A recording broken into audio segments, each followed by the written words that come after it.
Kodiak model 296 BHSE. I'll be showing you everything on the outside and then the inside, so you'll be all set prepared when renting from us. Now this trailer is 34 feet long, and we like to tell our customers it's about 12.5 feet tall. Although it is a little bit less than that, we like to give that extra clearance. So keep that 12.5 feet number in mind when it comes to parking garages, drive-thrus, and tunnels.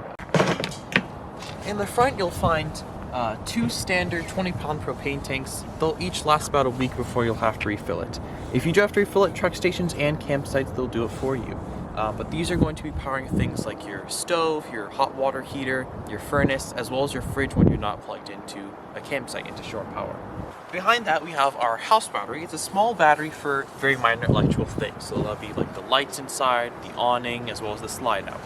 So this will be powered when you're plugged into your vehicle and the vehicle is running, or if you're plugged into your campsite into shore power. So you can expect this to last for at least a few days without any additional power coming in. We'll start on the driver's side here. So we have all of the hoses and cords that we'll give you. So I'll point out our power cord here first. This is a 30 amp trailer, so you want to make sure that your campsite you're going to has 30 amp, not 50 or 15. You can tell a power outlet is 30 amp with 3 prongs here, just like this setup here. But once you're plugged in, all the major electrical appliances inside will work. That'll be your TV, your microwave, your AC unit on the roof, as well as all your power outlets. In here we have our sewer hose. I'll show you this when we show you how to dump out the waste tanks. We have a few more things in this bag, and I'll show you where to hook up each of these later on. But we have a little spray hose acting as sort of like an outside shower. We have this black wire here. This is your TV cable. We have this white hose here. This garden hose is going to be for your freshwater inlet and your city water inlet. And then we also have a 30 amp to 15 amp adapter. So you can put this onto the end of your power cord. It'll just look like a regular wall outlet. Although if you were to plug in with this, it won't be as powerful as 30 amps. So you can expect your AC unit on the roof to be working, although everything else should be. So here we have one of our 2 dumping stations for this trailer. This will be for the bathroom waste. So we're going to take our sewer hose here. You're going to take this part with the teeth and you're going to clip it on to this outlet right here. You're going to take the other end with your elbow and you're going to stick this into the ground at your sewage or wherever else you're dumping.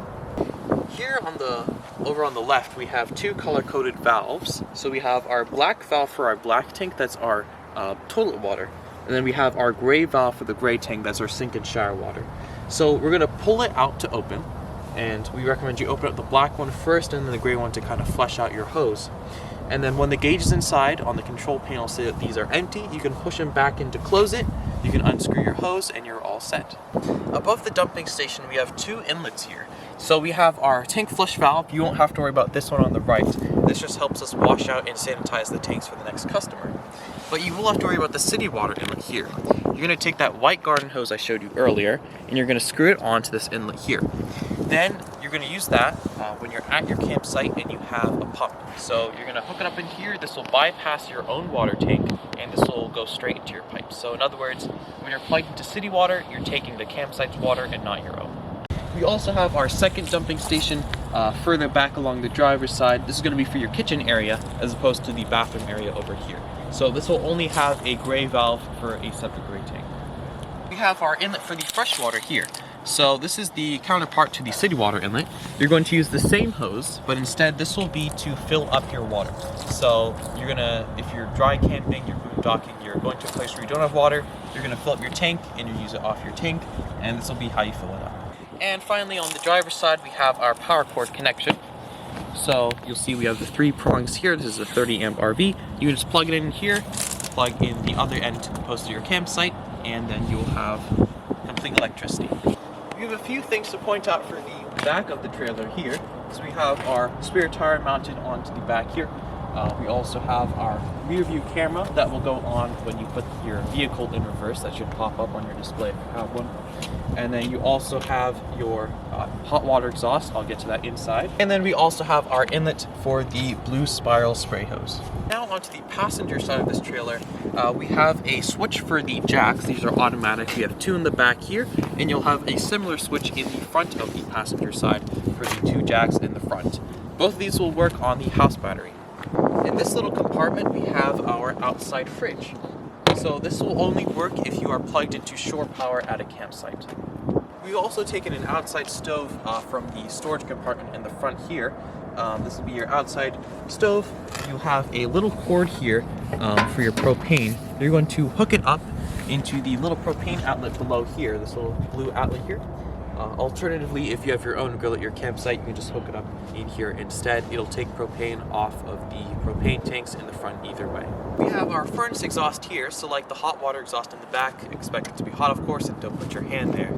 We also have our refrigerator exhaust up here. It's going to start leaking water, it's just condensation, so it's not broken or anything. We have some more power outlets in the outside here, so you're going to make sure that you're plugged into shore power at your campsite for these to work. And then we also have our TV cable inlet, so that small black wire you're going to hook up in here, hook up the other end of the post in your campsite. If you don't have cable hookup, you also have an antenna for this trailer, so you can find local channels through the air instead. We also have our switch for the front two stabilizer jacks, and then we have the other end of the big storage area in the front. We also have some switches in here for various LED lights on the outside. So we also have our control panel at the entrance here. This is pretty much the most important part of the inside of the trailer. It'll tell you pretty much everything you need to know. So I'll start off with the middle here. This will tell you the levels of all of your tanks. So as I push down on each of these buttons, they'll light up from empty to full. So for example, I'll hold down fresh for fresh water. You can see that the red light for empty turns on, so it's just empty.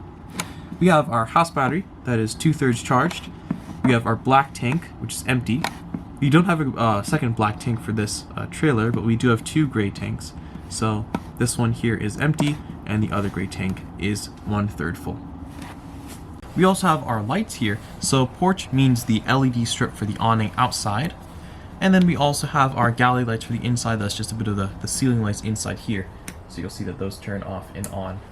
We have our water pump switch here. So as I turn this on, this will help us draw water from our water tank. So you want to have this on. You probably only want to have it on when you're parked, in case you're driving, you hit a bump, you don't want your faucet to open up and your water to drain out. But if you are plugged into water at a campsite with city water, you want to have this off, since you want to take their water and not your own. So we also have our hot water. We can either use propane gas or electricity to heat up our water. Either way, it'll take up to 15 minutes to heat it up. So as I switch on the gas, for example, you will hear the flame go on in the hot water exhaust outside. It'll take up to 15 minutes, so plan that much in advance. If you are plugged into shore power, and only if you are, we can use 110 volt electricity instead, just to save that propane. And finally, we have two big switches below here. One is going to be for the awning that will extend and retract it right over here. It'll go out about 8 feet total, and it's only for shade, so if it gets windy or rainy, we suggest you bring it in right away. Switch here is going to be for our slide out. So we have one big slide out on the driver's side here. It is already fully extended, so this is the maximum amount of space you'll have in here. It is also important to mention that both of these will run on the house battery. So this trailer has an AC unit on the roof that will run when you're plugged into shore power at least 30 amps at your campsite. So we have our thermostat here. We just have one button here for the mode, so you can cycle through the different modes. So as I press it here, you see it says auto, that's your fan symbol. I'll press it again, you'll see that snowflake, that means the compressor is engaged, it'll be your AC. I'll press it again, you'll see now we've engaged our furnace. That'll use a bit of the propane and a bit of the house battery. I'll press it again, it goes back to off. So you can just cycle through all these different modes with just one button. And this will control the temperature. So now that we're at the entrance, I'll just point out a few things. We have our fire extinguisher down here. Also for safety, we have our smoke detector on the roof here, and a carbon monoxide and propane detector down here.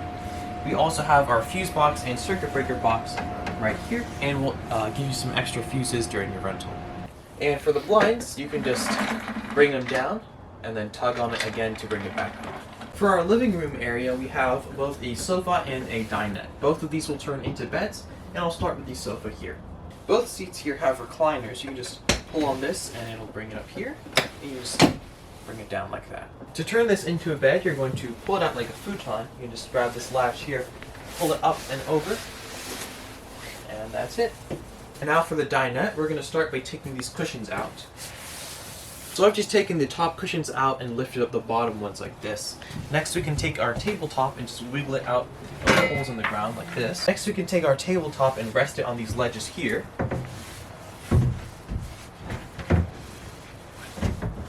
And lastly, we can put the cushions in this format, and here's our bed. We can also take the middle part out and just have two seats here. We can just take this seat in the back here out. And instead of putting the poles in these two, we'll put one on either side. And lastly, we can put our table in the long way, and here is our different dinette. For the bedroom back here, we have a sliding privacy door. We're just going to take this off here, and you can slide it closed and open just like that. We have our bunk beds here, each with their own window. We have some extra storage down here.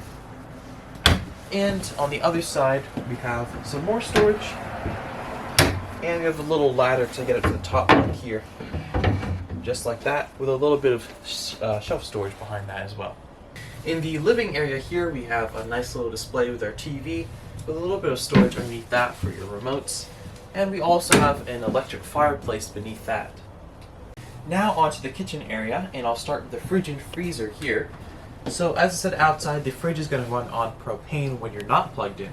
But when you do plug into shore power at your campsite, it will automatically switch over to electricity. So no matter what, your fridge will stay on and your food will stay cold. We have a standard house microwave up here.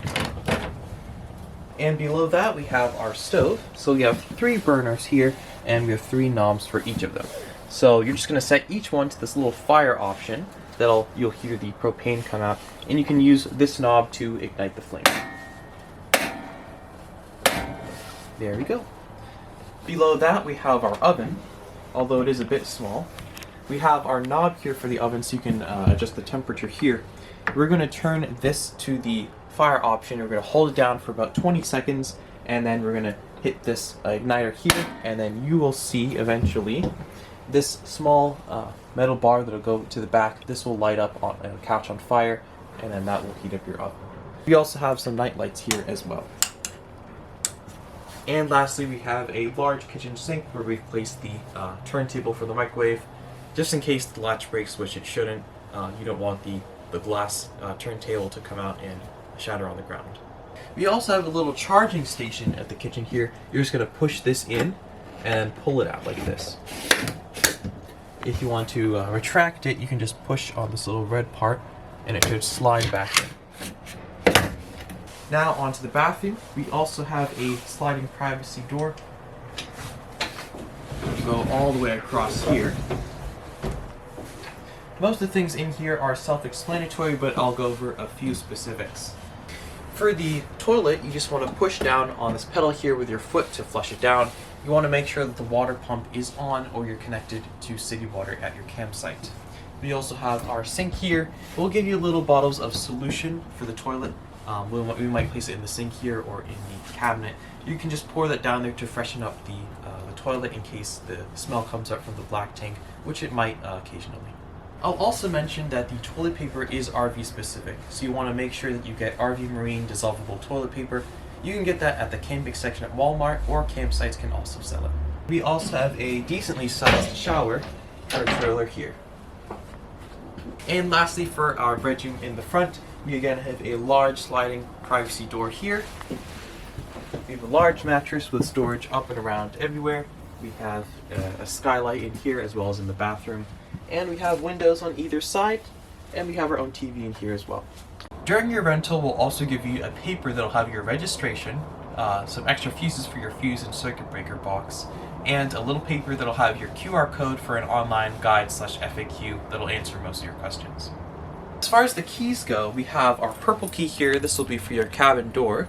And then we have our silver key here. This will be for all of your outside storage compartments. We have our contact information on our keychain here as well. This number, you can call us with any questions you have regarding your rental itself. And we'll also give you a separate 24/7 roadside assistance number for any questions or problems you have regarding the trailer or RV. And that'll be it for our 2022 Dutchmen Kodiak Ultralight Model 296 BHSL. I'm Dan from Ace Rentals and Sales, and have a great trip.